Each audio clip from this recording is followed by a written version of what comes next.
ایک دفعہ کا ذکر ہے، خوبصورت وادی میں 5 بچے رہا کرتے تھے۔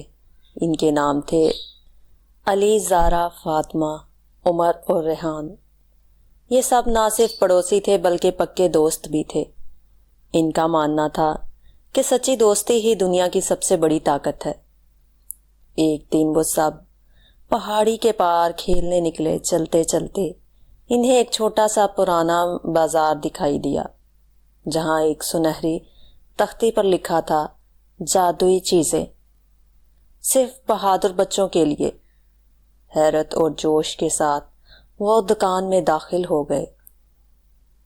دکان کے اندر ہزاروں پرانی چیزیں تھیں، بولتی ہوئی گڑیا، اڑتے ہوئے جگنو، گول گول گھومتے ہوئے گلوب، اور سب سے آخر میں ایک چمچماتا ہوا قالین۔ بوڑھا دکاندار ہنس کر بولا، یہ اڑن قالین تمہارے لیے ہے، لیکن شرط یہ ہے کہ تم سب ہمیشہ ایک دوسرے کا ساتھ دو گے۔ سب بچوں نے ایک ساتھ وعدہ کیا۔ جو ہی وہ قالین پر بیٹھے، وہ دھیرے دھیرے ہوا میں اڑنے لگا۔ نیچے وادی چھوٹی ہوتی گئی اور آسمان کے بادل قریب آتے گئے۔ سب سے پہلے وہ ایک ایسی سرزمین پر پہنچے جہاں سب کچھ چاکلیٹ سے بنا تھا۔ درخت چاکلیٹ کے، دریا دودھ کا اور پہاڑ آئس کریم کے۔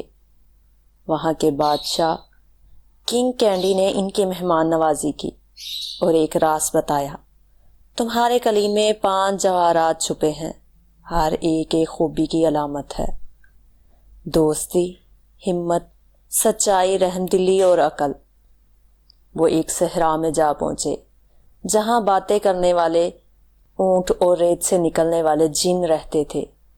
وہاں ایک جن نے فاطمہ کو دھوکہ دینے کی کوشش کی، لیکن فاطمہ نے اپنی عقل سے سب کو بچا لیا۔ اگلے پڑاؤ پر وہ ایک برفانی سلطنت پہنچے جہاں زارا نے ایک برفانی ریچھ کی جان بچائی۔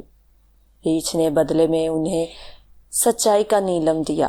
ایک دن اڑتے اڑتے قالین تھک کر زمین پر گر گیا۔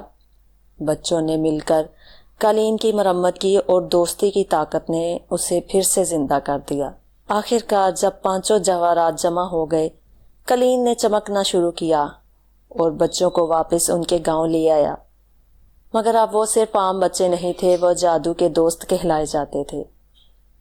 5 اب بھی جب آسمان میں کوئی رنگین لکیر اڑتی نظر آئے تو سمجھ جاؤ دوست اپنی اگلی مہم پر روانہ ہو چکے ہیں۔